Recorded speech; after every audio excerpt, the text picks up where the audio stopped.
Welcome back, everyone. I have from London, just over the pond, Mindy Paul with us. Mindy is a performance coach. He assists people with their mindset, business strategies.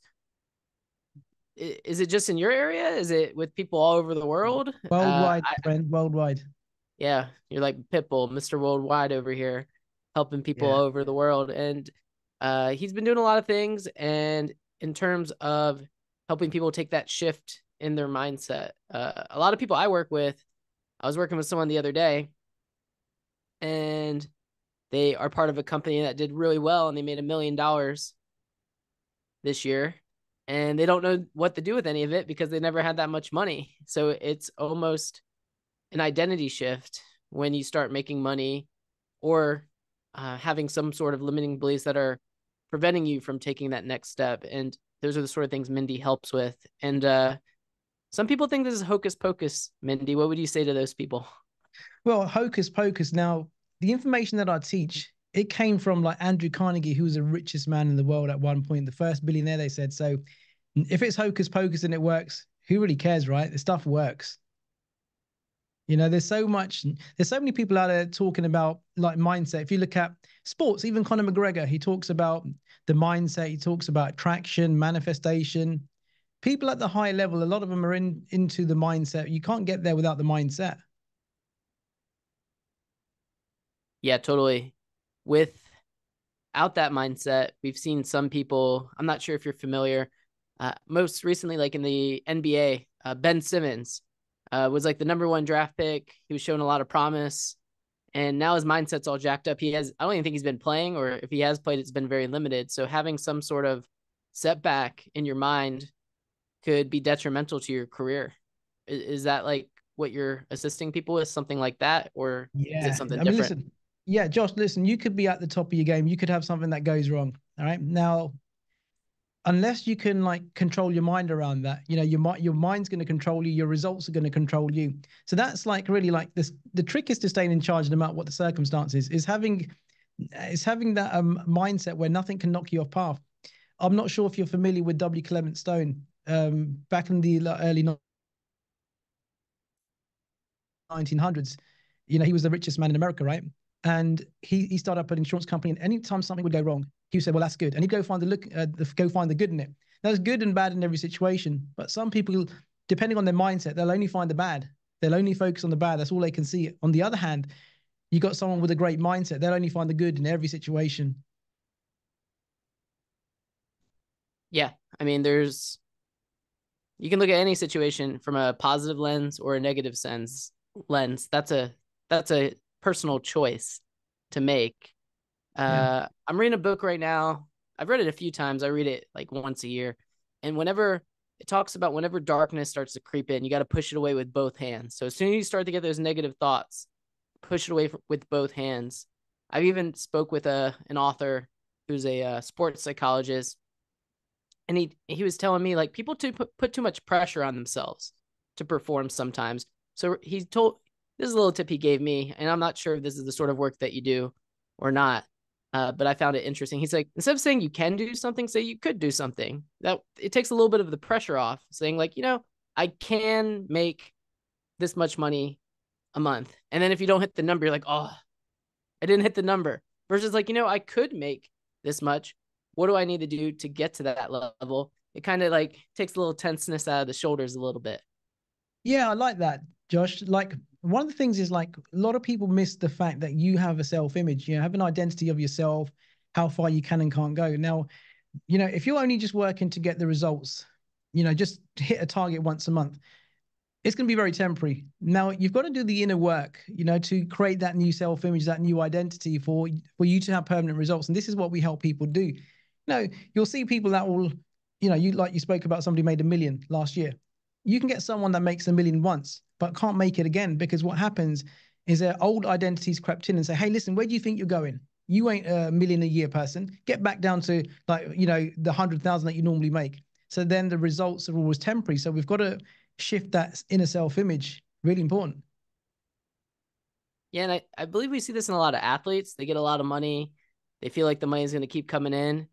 Yet their Broke. mentality is they grew up typically not in the best situations, and they don't know what to do with a lot of money, and they're more comfortable having no money, so they end up spending it all. Yeah, listen, I'm sure that you see that a lot, working with people in finance and stuff. You may have an opportunity for somebody and they won't see it. They'll see, what if I fail? What if I lose the money? And on the other hand, you'll have people that, here's some money, Josh, do something with it here. Whatever you do. So show me how to make this work.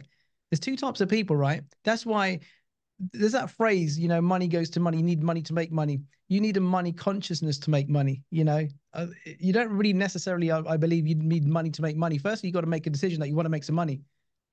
You Mm-hmm. know, until you've made that decision, it doesn't really matter, does it? It's just a dream at that point, or a wish.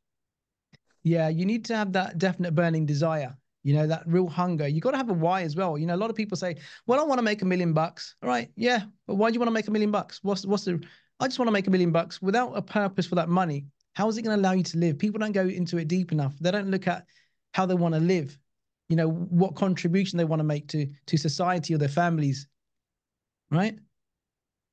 Yeah, I mean, if you give someone $1 million and ask them what they would do with it, most of it has to do with, I want to buy this, I want to buy that, versus what to do with that money to ensure that their $1 million today could be worth more than $10 million in the future if they do the correct things with it. Listen, I've done it myself, where before I got into the mindset side of things, I'd make money, it would go. I'd make some more, it'd go again. I didn't have the identity of someone whose wealth had actually kept it. So I always had a belief that it's not going to last. I had a pattern there, and your results don't lie. And I didn't realize I had an image of myself. I didn't realize I had beliefs around money. We all have beliefs around money, how much we believe we can and can't make, or how long it takes us to make money. If it's too good to be true, it probably is. How many times we heard that phrase? It's typically correct from my experience. However, some people do have the limiting beliefs, like I can only do this much, or Yeah. because of my, how I grew up, my circumstances, I can't be the next, so and so, or I'm not able to do that. I mean, how did you grow up? Did you grow up in a household that didn't talk about money? Is that what led to Well, yeah. this Listen, adventure? yeah, both of my parents worked in regular jobs. I wasn't born with a silver spoon in my mouth. Everything was like, we had a budget. We didn't come from a wealthy family, but I always question, like, why can't we have more? Why can't my dad pick me up in a nice car? Why can't we have a bigger house? Why can't we have this? I'd always question it. Why do some people have it and others don't? And I was taught that, if you want to be successful, you want to be wealthy, you've got to get an education, son. And I wasn't a smart kid at school. So what chance did I have? Sounds like you didn't feel like you had a chance. No, no, not. I for quite a long time I didn't believe I had a chance, but then something inside of me, something just sparked up inside of me. I thought, I don't want to live my life like this forever. I want more. It's that decision that I made. I was about 8 years old when I made that decision. Mm-hmm. What was what were your like family values around money? Was it just like a limited mindset? Was it like, hey, don't leave the lights on? Was it all the above? Yeah, listen, money don't grow on trees. Like you got to watch your pennies. You got to watch your money. We can't afford that. It's a waste of money. Anything you wanted, like, is a waste of money. We don't really need it. Mm-hmm. Yeah, that could be tough. So, at what point in time did you attempt to overcome this or had this Oh, realization? I'm glad you asked that question. I was 8 years old, and a neighbor's friend came around with a Porsche 928 back in the day, right? I'm on about 80s, and he promised me to take me out for a drive, and he didn't turn up. I waited like a whole day for him by the window until 10 p.m. I had tears rolling down my eyes, and I associated having a lack of money with pain. I'm like, you know what? One day I'm going to get myself a Porsche, and I never want to feel this pain again because of lack of money. So I started to like buy and sell little things, just starting to learn little things. Even little kids selling my old toys, doing something, and then that ignited something inside me where I actually found a way to actually get money of my own, become financially independent by the age of about, well, I wouldn't say financially independent, but in terms of pocket money, financially independent I was. When was that? When that was like, what, in the 80s, right? Like, I'm talking about Okay, 86, 87. I was a little kid. I had a couple of quid in my pocket. I'm happy. gotcha. What were you selling? Were you like selling baseball cards or something? No, I was selling like, bike parts. I'd sell some toys that I had. I'd always find something to, or maybe fix something for somebody, fixing someone's bike to puncture, just little Mhm. things. So when you started getting this pocket money, what did you do with it as a kid? I would like to, I'd find other things to buy and sell. Like I remember being 13 years old. I was like buying cigarette lights and taking them to school and selling them for like, tripling them up and, buying it for $1, selling it for free in the playground. And I started to say like, I can actually leverage like £1. I can turn it into free. And I started to see, well, this is kind of good. Better than like, working for an hourly rate. Yeah, there's a lot of people who are essentially just trading time for money, and money is infinite, but time is limited. And a lot of That's people a, are just letting time slip through their fingers. It seems like a lot of people I talk to. Yeah, absolutely. But a lot of people are spending so long not making a decision, thinking about it. I'll think about it. I'll get back to you. How many people do you know that are thinking about making an investment, maybe buying their first property, but they're always waiting for the time to be right. And some people, they're still waiting like 10 years later. The time's not right in 10 years. Like when is it going to be right? We've got to kind of wake up and like look at ourselves and say, listen, my time's running out. I don't know how long I've got on this earth, right? So why not make the most of it? Make some uncomfortable decisions. Yeah, I mean, in March of 2020, that's when I decided to start 369 Financial. Really good timing Yeah, tell me during about a what was it? What was global it? global What was pandemic. Yeah, what drove you to do that? Well, I worked at a few large financial institutions and didn't like that the advice that they gave was lackluster. Hmm. Then I worked at a couple smaller independent firms and realized that these people didn't really know how to run a business. They weren't paying me the right amount of money. And essentially, I was like, well, if these people could do it, I could definitely do it. And so I sat at my kitchen table and started applying for the licenses as everything was shutting down. And the timing was actually pretty good because I didn't have to drive around and meet people face to face anymore. I could do virtual meetings, Yeah. and you can do a So lot more virtual meetings than you can driving around town or going from business to business, knocking on doors. yeah, you shrunk that time down, right? Because you think the time it takes you, you have a no show and then you got to wait around and it's a lot of wasted time, right? Totally, totally. So here's a question for you, Josh. Like when you were working for the bigger organizations, did you find that there was more pressure on like hitting KPIs and targets versus really like helping people? In the beginning, no. However, I saw that the business was changing from a mentality of if you do what you're supposed to do and you're on salaried, you have flexibility. And that's when that started to change. I was like, this isn't the same position I wanted to be in. I was like, if I can do a 40-hour job in 15 hours, why do I need to stay here the other hours if I don't need to? And Get so things once done, that right? started happening, I started looking for the door and I saw the writing on the wall. I was like, I don't want to be in the cubicle farm with the ball and chain like some of the people I saw who get comfortable with their lifestyle. Now they have kids and they feel like they have to stay at a certain income level for their lifestyle. On the flip side, though, no matter what, um, you know, money is fungible. You can always get more of it, and you know, having a young child now, she doesn't know the difference of how much money I have or don't have. Mm, yeah, it's a great age, right? I mean, look, mindset, like we're going back to what we first spoke about, mindset is really important, especially when you've got young kids. Education, right? We're educating them with different behavior patterns, different thoughts, different awareness. Like I always say, imagine like you had two twins, right? And they got not twins, two babies born in the same hospital, same day, and one come from a broke family, like in terms of finances. The other one came from a rich family. Imagine the babies got accidentally swapped over, and 20 years later, where would both them kids be? Could probably more or less guarantee the kid that went home with the rich parents, right, from the poor family, is going to probably end up, fairly wealthy and understanding how money works. And on the other hand, the rich kid goes home with the parents that don't have any money. They're going to teach them their beliefs, their conditioning. It's just crazy. The environment, the condition that we receive. Totally. And with someone who grows up in a situation that may not be as ideal as they would like, it literally, you have to look yourself in the mirror and make the conscious choice that you're going to change things. Otherwise, you're going to just end up like your parents. Yeah, and if they're not making things happen, it's going to be no fun. You know, like you said, we've got to take responsibility. A lot of people complain about their results and they don't want to do nothing about it. They're not willing to take the action, get uncomfortable, take the right advice, get educated by the right people. I'm not talking about going to university. I'm talking about working with the likes of yourself. You know, someone who understands how money works, getting educated, re-educating yourself. Most people's education finishes like when they leave school. Yeah. And I mean, when people do get a little money, they're scared to lose it rather than grow it.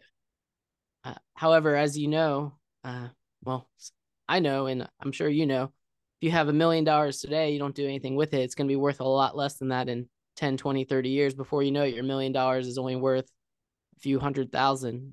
However, Yeah. your bank account might still say a million. But the million's not there. We know that. So it's a fugazi or an illusion, or however you want to say it. Yeah, I mean that's So crazy to think that having that million in the bank, you know, they pay you small interest, whether you can make that work, couldn't you? yeah, and I mean the rule of thumb is 5% is what you want to live off. So I mean, if you have $1 million, you could easily make $50,000 worth of income. However, I don't know if living off of $50,000 of income is It'd be fun. would be is doable if you live a frugal lifestyle. However, as we know nowadays, things are a lot more expensive, and that's how people turn into the people at the grocery store who complain about the bread, the milk, the air, the cost of everything. Yeah, I mean, look at technology, look at mobile phones. Everybody wants to have the latest gadgets. You know, like back in the day, you know, you'd have like a TV, you'd have a Hoover, you have a refrigerator, you might have a car.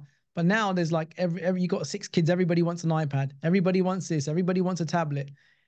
You think like if you're on a limited income, that's going to get eaten up quick. So we we better start making some more money. Yeah, definitely having the latest and greatest could have the potential to keep people from progressing to that next level. Yeah, I know, Josh. I'm well into mentorship. You know, I always have mentors, always have. That's really helped me to grow my net worth and you know, to make me where I am today. Is I've always valued like investing in myself. When I was growing up, you know, my friends would be buying designer clothes. They'd have like all cars on finance, going on holiday all the time. I wasn't like that. I wore basic clothes, just like basic stuff. But I would like focus on like my own education. And I wasn't into education at school. I was into mentorship, finding people, wealthy people that I can learn from. And that's when things start to change for me. Mm-hmm. When did you find that person, and who was it? Well, funny enough, the first mentor that I had was actually a con man. He's a con man. Right, so it's kind of crazy me saying this, but here's the thing: everything happens for a reason. So this guy had like 18 published books. I found him on YouTube. He looked really successful. An old guy with a grey beard, pinstripe suit. He looked like Captain Birdseye, right? He looked like the captain of the Titanic. Talked a good talk. So I got hit with about probably 150,000. Like made some investments with him, took some bad advice. But then after that, because I went through that, I found my mentor Bob Proctor as a result of going through that journey. And I thought, you know what, I want to work with somebody who's world class, who understands his stuff. So I've got to work with the best. And then I found Bob and I started working with him. And that's when my results really like shot up. You know, he understood how your money mindset works and how to condition yourself, reprogram that subconscious mind, that part that takes care of your money. And when I started working with him, my income just started to shoot up. Like I couldn't explain how it happened, but he said, just listen to what I'm telling you to do. He goes, you tried it your way and it hasn't worked. Try my way until you find out that I'm lying or I don't know what I'm talking about. Do exactly as I say. He goes, I don't lie and I do know what I'm talking about. And the rest is history.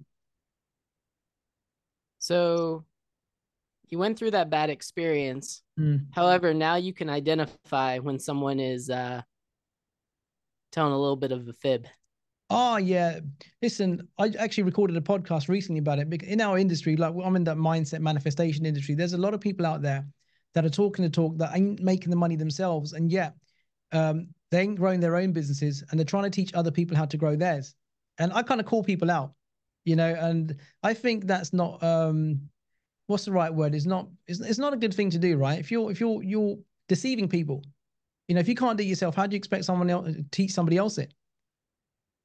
So I'm kind of waking people up. Go check someone's results. If you want to work with somebody, go see what they're doing, see who they've helped. That's really important. Where's this information coming from? The knowledge. Are you actually qualified to teach this stuff? I've got my own results. I'm not afraid to share all my failures. You know, I'm not afraid because I know where I am now. And that was a part of my journey. A lot of the time, people don't want to fail, but you've already failed by not starting. Failure isn't failure, it's just like feedback. It gives you like, hey, this didn't work, that didn't work, don't do it again. It's a lesson, right? Yeah, that's the reason a lot of people want to reach out to experts, is so that they can reduce the amount of mistakes than just doing it on their own, which is the benefit of working with someone, is like, hey, make sure you don't do this, make sure you don't do that. That's going to help push you faster than having to go through the all the Yeah. problems, all the setbacks. So having that person who's walked the walk that you're looking to go down the same path as. And I think that's what you're doing, like for your people, right? You are that person. You've got that experience, you've got the expertise, you've got the knowledge where you can actually help people. Yeah, totally. And that's the tough part, because you got a lot of people out there who are Mm. doing the wrong thing, and those people could be getting the attention. However, over time, it's like the kids in high school that would cheat on tests and stuff. You get caught over out, you're time, gonna get found out. over time, they might be doing a little better for you at the moment, for a moment of time. However, I'm looking for longevity and to continuously grow a little bit every day. Yeah, listen, people can see straight through that nowadays. People are not blind. People talk. You got the internet now. It's so easy to find out about somebody, right? What they're up to and stuff. But you know, that's why it's really important to have integrity, to really like have that, that level of care and responsibility as well that comes with our roles that we have. Whichever industry that you're in, you have a duty of care to your clients, don't you? To your prospects, to your clients, and you got to be the best you can be of yourself. Have integrity. It's really important. Mm-hmm. And you said you worked with Bob Proctor. I've actually know a couple of people that say they've worked with him. One person said he paid him like $200,000 or something to work with him. Not sure if that's true, not true, what have you. But you said you've worked with him. What was one piece of advice that he gave you that was life changing? One thing that he said, that you're not your results. That you are not your results. That's something in the past. You are not your result. Just because your results are here doesn't mean you have to stay there. You can really create your own economy. And when I first had that, you create your own economy, I didn't really understand what that meant. I thought, what, print my own money? Because you actually do print your own money. You know, the more your stock goes up, the more value my awareness goes up, your income goes up. One thing he used to say is that, if you're earning 50,000 a year, you're not earning 50,000 a year because you want to earn 50,000 a year. You're earning 50,000 a year because you don't know how to earn 50,000 a month. And when I began working with him, I was making about 2,500 bucks a month, right? In my own Mm-hmm. business, 2,500 a month. And then I remember, like, in a very short space of time, I did my first 9K day. Then it went to 26,000 a month. Then it went to 50,000 a month, 100,000, 250, 500K months from doing the inner work. Obviously, you got to take action as well, but you've got to condition yourself. You've got to start to change those beliefs that hold you back. It's the belief systems that control everything. That's what So how did that's you change your beliefs to find those sort of opportunities? Well, it's through repetition. Lots of repetition over a period of time. So, firstly, you figured out what was some of the my old identity, what it was. Okay, the beliefs I had about myself, really identifying them, then really creating a whole new blueprint of myself, recreated my personality, my beliefs, and as your beliefs change, your results change. It's like he say, like, the universe is a mirror of who you are. You don't attract what you want, you attract who you are. So you better know who you are. You better know that. For sure. Something I do is I like project out. If I was like, listen, if I keep doing what I've been doing, what could my future look like in today? And I like forecast that back. I'm like, hey, if I keep doing what I'm doing, I'm worth this much. Am I happy with that number? Am I unhappy with that number? Okay, what do I need to do in order to change that? And do I need to learn more? Do I need to become more of an expert in a certain area maybe I'm missing out on? Or perhaps maybe I just have a simple marketing problem, or maybe I'm just a secret and not enough people know about me. So just identifying what those things are, is that sort of what you're talking about? Yeah, partly. I mean, think about this, right? You got two people. Say you've got two people. They're lawyers. Let's say got both two people got a law firm. Okay, they know how to they know how to run their businesses, right? They went to the same school in the same location, and one does really well and the other one doesn't. You see that with barbers. You see that with lots of different businesses, right? In the same locality, one does really well.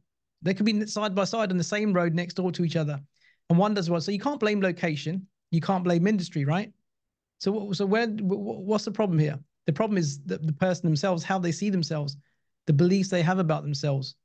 Because you will never like act outside of your belief system.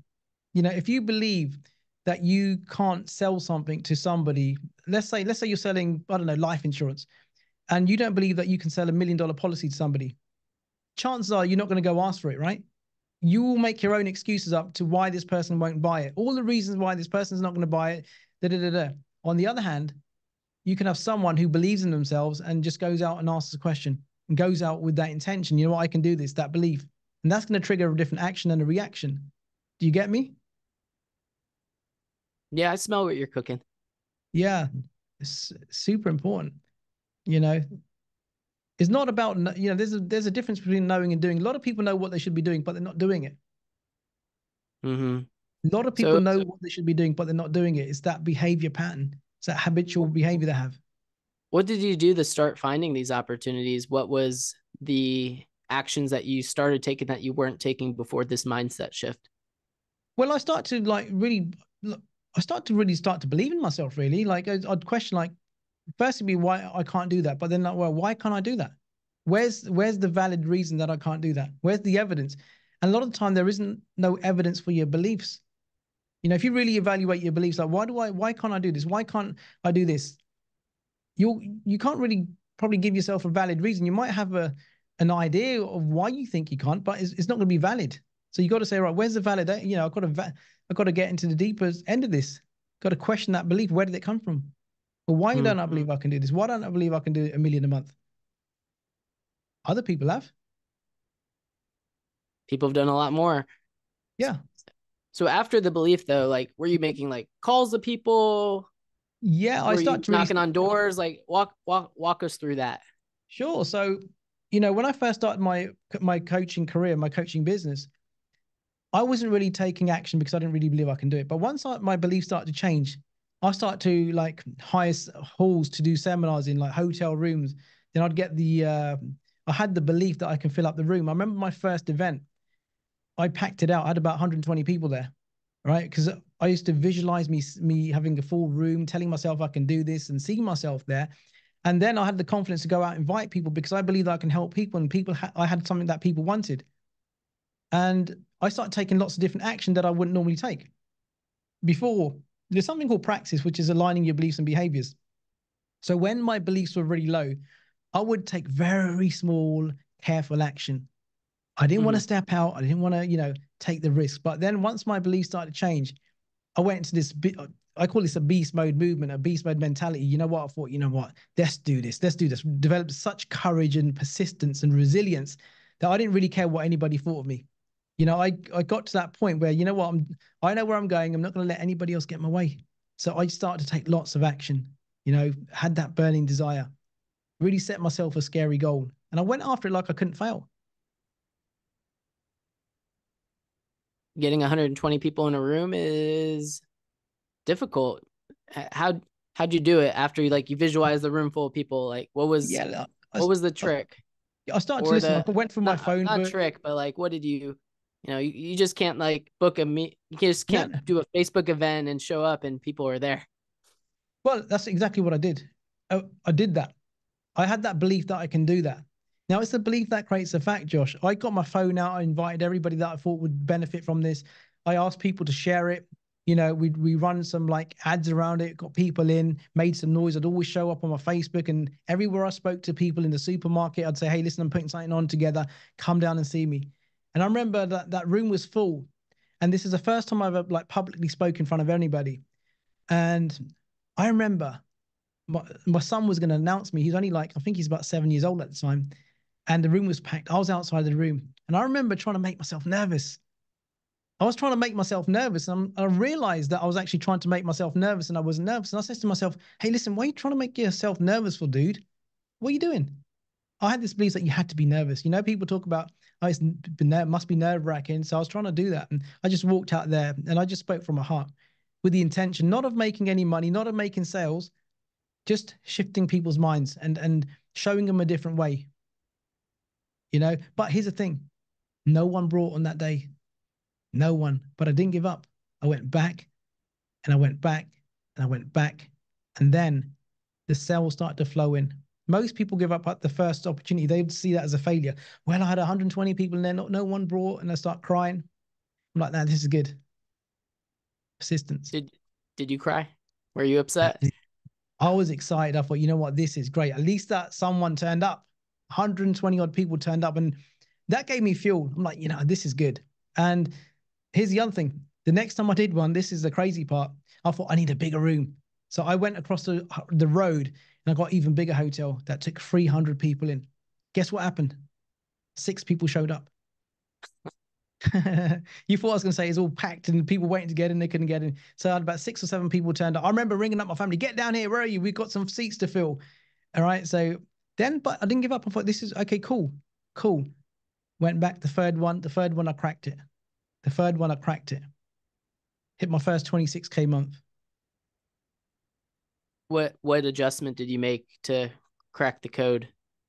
The adjustment, you know what, I just had persistence. I just carried on. I had that belief in myself that I didn't give up. I didn't see why it's not going to happen. I just kept on going. I So didn't do you're doing anything the different. same, you're doing the same thing, just Yeah. kept doing it? Yeah. Sometimes it takes a few attempts. You know, it takes a few attempts, and you know, the universe tests you sometimes. Hey, listen, are you really ready for this? And I showed up. Yeah. I mean, that's what happens is you keep grinding, you keep going through the routine, you practice the routine and you keep improving, and then eventually it can happen for you. Yeah, you know, that belief is such a, it's a shame, Josh, that we don't get taught how to create belief at school. Now, when we talk about belief, people think we're talking about religion, but we're not. We're talking about believing in ourselves. Imagine if we got taught how to actually cultivate belief from the ages of 2 or 3. Imagine where this world could be, where we could be collectively. Yeah, that reminds me of something I saw someone posted. Can't remember where. It basically said if you can believe in Santa Claus until you were 6 or 7, you can believe in yourself for a day. I love that. I love that. It's so true. The other thing is, this is another one. You tell yourself a lie often enough, you end up believing it. Right? Mm-hmm. So Yeah. that's your subconscious mind accepting an idea. Now we've got 2 parts of our mind, Joshua. We've got the conscious mind, which is our thinking mind, which we don't, you know, that's our imagination. We generate ideas. And then we have a conscious mind. Now, the difference between the 2 parts of the mind, the conscious mind can accept or reject an idea. It's all right. Now, the subconscious mind can't reject it. It can only accept whatever's impressed upon it. Whatever you keep on telling it, whatever you keep on feeding it, I'm a failure, I'm a failure, I'll never have any money, I'll never have any money, I'm always broke. That's what you're going to get. That's what you're going to attract into your life. Now, you can create any belief that you want, but you need to have persistence, right? So you got to be very careful what you tell yourself about yourself, because your subconscious mind has no personality.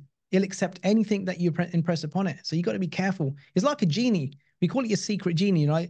Your wish is my command. You tell your subconscious mind something over and over again, and it just says your wish is my command, and it figures out ways for you to make things happen. Magical. That's something I've worked on, is not buying something just because like, do I really need that? Versus being like, I can afford it. It's going to make me feel good. And the amount of money I'm about to spend, I can make more of it. So having that sort of mindset. At the same time, though, you just don't want to take like your whole paycheck and go buy, spend it Irresponsible. all Be on. irresponsible. You don't want to just go spend it all on lottery tickets because you've been manifesting all day, every day that you can win the lottery. You want to have a little bit of a checks and balances there. At the You same got to be time, having that responsible. belief system. Yeah, you got to be responsible with that, right? Mm-hmm. For sure. Yeah, that's definitely something. It could be tough when you grow up in a household with not as nice of things as other people may have. As a kid, though, when you make friends with those people, you start getting introduced to that life and it starts to open up your eyes a little bit. Yeah, 100%, 100%. Like, look, we have a financial thermostat. I teach this to a lot of my clients. Like, just imagine a thermostat in your room. Like, if I want to turn the heating down in this studio here, I'm not going to turn it down by just thinking. I've got to make some adjustments, right? So if somebody opens that door, the temperature is going to change, a heating system will kick in. We have our own financial thermostat, like, and you can never outperform it. If your program says that you're earning 20,000 a month, right? You might go up slightly for a couple of months. You might get to 30,000, but then what you'll see that it starts coming back down. It starts to even itself out. That's because the thermostat's in control. The conditioning hasn't been changed. The program hasn't been changed. And this is what I do with my clients, Josh. I help them. I've got so many clients that I've helped go from like 2, 3,000, 5,000 bucks to 100,000 a month within about 8 weeks. Because I understand how this stuff works. I've done it myself, and I've done it so many different times with people, really helping them adjust their thermostat. Now, once their belief changes, they start to think different, act different opportunities start coming in. They start seeing things differently.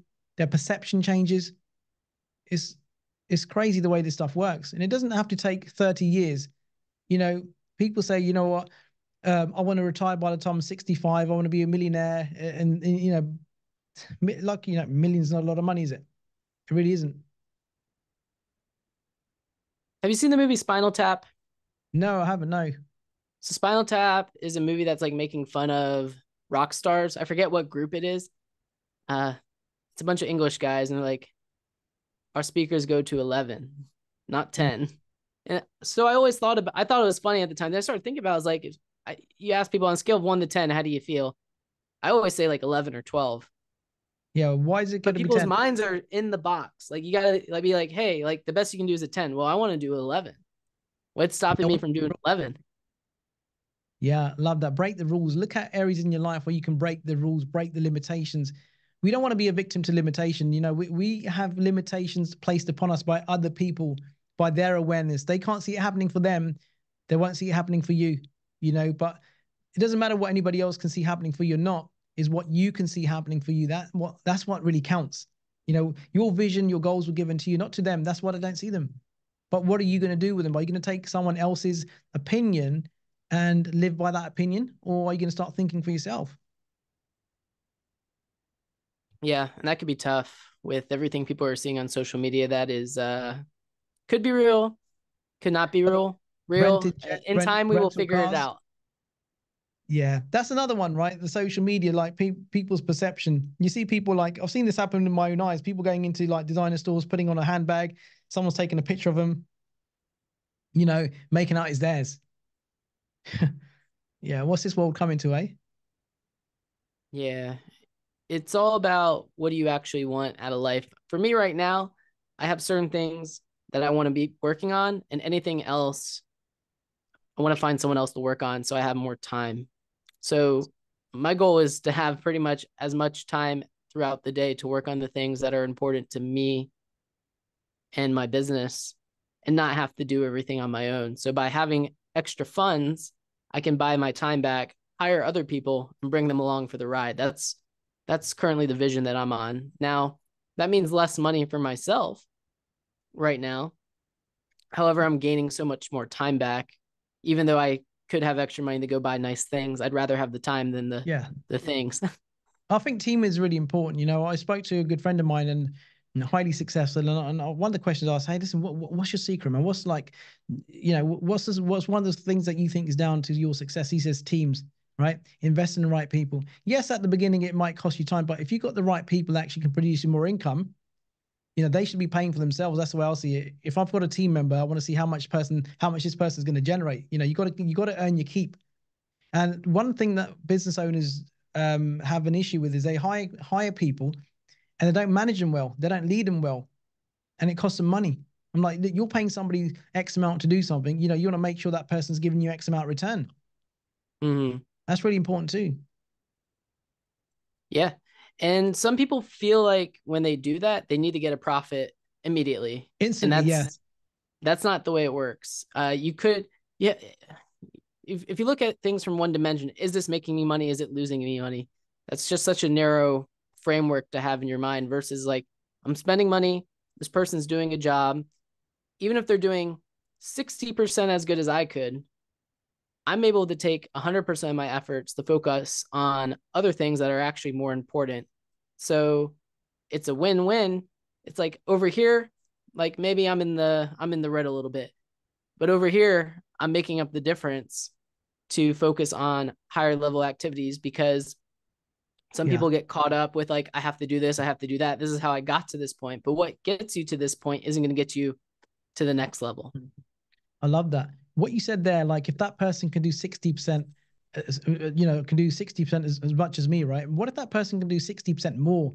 That's the thing, right? People always think that they are the best at what they do, but they don't give anybody else a chance. What if that person can come and actually run the company better than I could? What if that person could become a better salesperson than I could?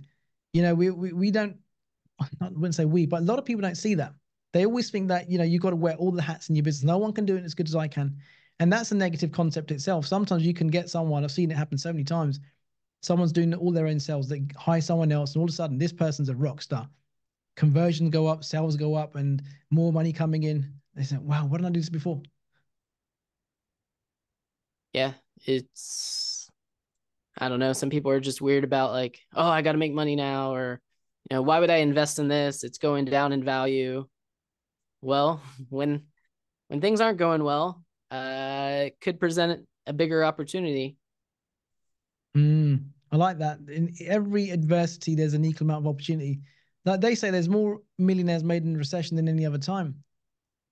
And I think Well, that's kind of interesting. That is really interesting.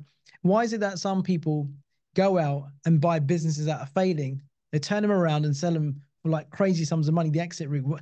It's that business owner itself who's been running that organization hasn't run it well. Richard Branson said something actually once. Richard Branson, he said the best time to buy a business is when somebody's doing a bad job at it themselves. And they ain't running the business properly themselves. You got a company, you go in there and just find out what they're doing wrong, and you put that all right, run it 2 3 years, and sell it out.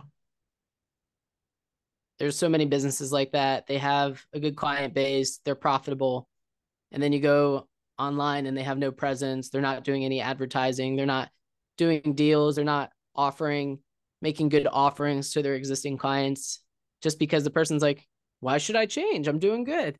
Yeah, I'm doing well, but what about what you're missing out? You could do like 100 times better. A lot of people have, when the digital age started, a lot of people got left behind. A lot of businesses, they blame the internet. Well, join them then.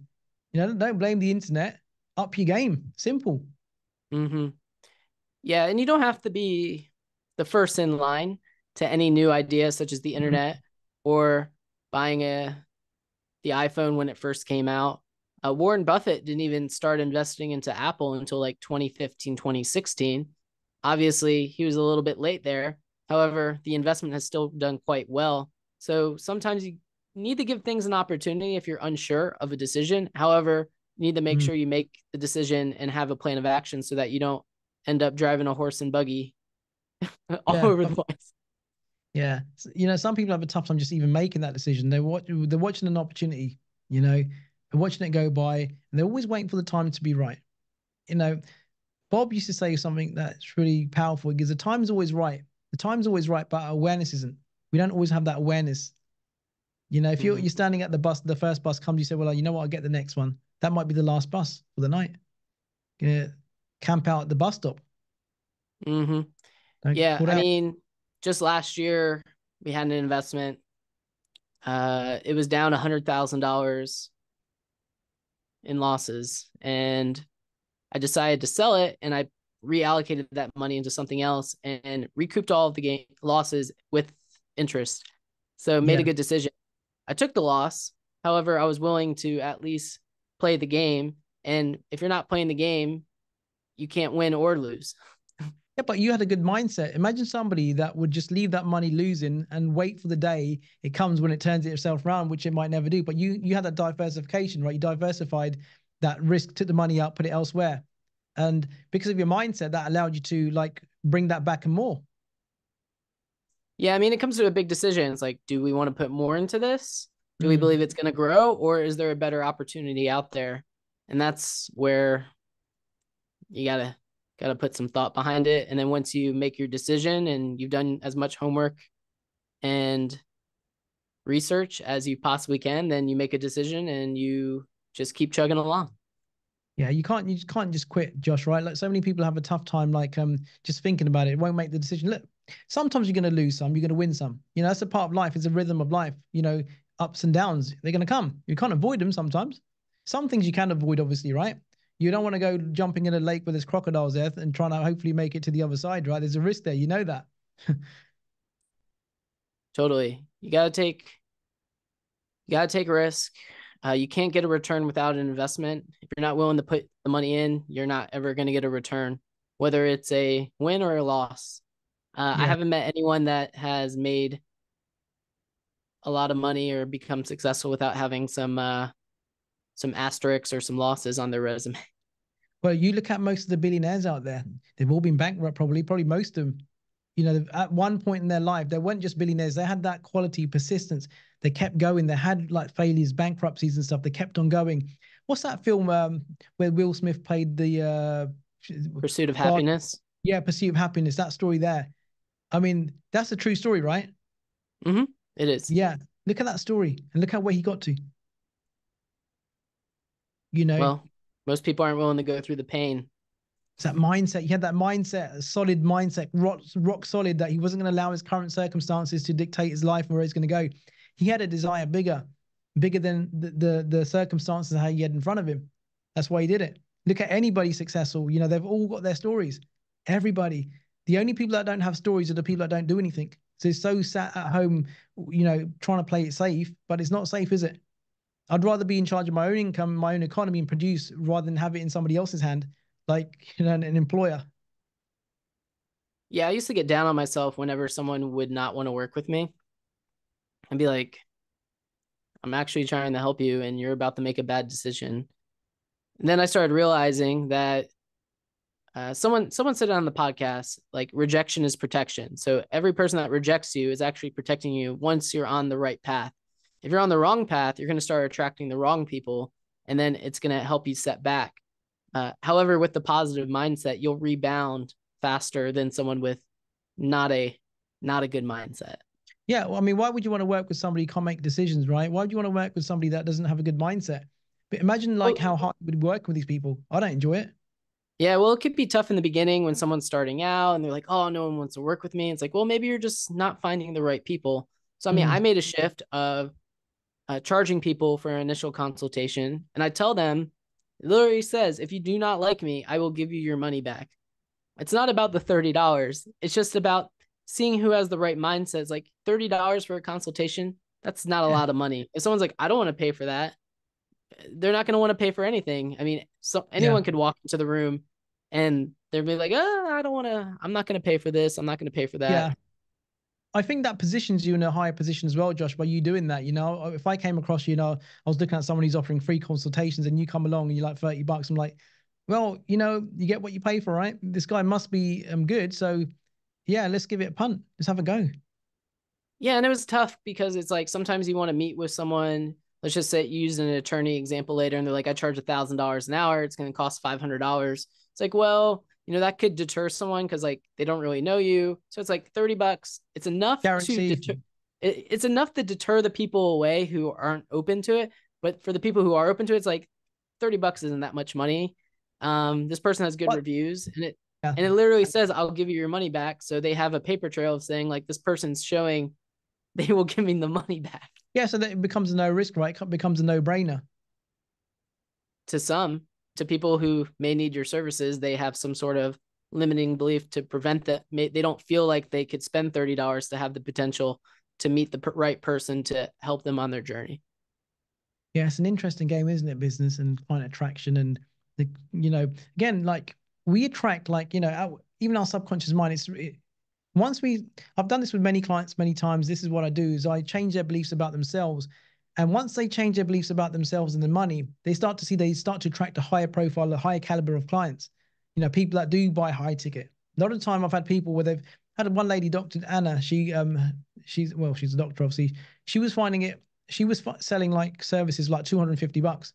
She came working with me, and I helped her make the shifts, and she started to sell like $2,500 packages out of nowhere without changing anything on the marketing. We just worked on her mindset, and bang, her business took off. She went from earning like, she was doing like between 4 and 6,000 for the last 15 years.